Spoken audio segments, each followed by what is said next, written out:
Hi, I'm Tim Bohr. I'm here representing BigIron and Larry Mudloff today. Larry was unable to be here with us. He resides in O'Neill in the Assisted Living Center. Larry has been in this area lifelong. He farmed north of Page, Nebraska.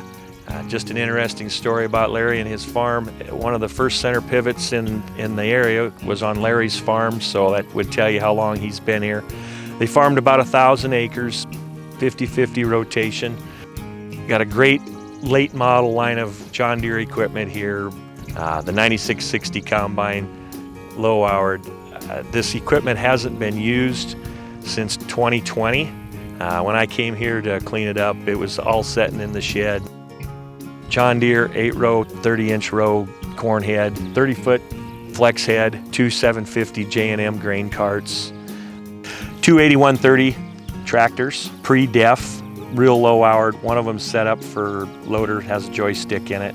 Rhino 3-point hydraulic angle and tilt blade, John Deere 915 ripper, Landau 7431 VT plus for tillage, 1770 no-till 12-row planter, hydraulic seed drive, Buffalo 12-row cultivator.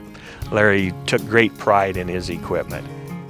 We'd like to invite everyone to our open house. It's going to be on August 8th. Sure come out and enjoy a sandwich on BigIron, and we'd like to show you Larry's equipment.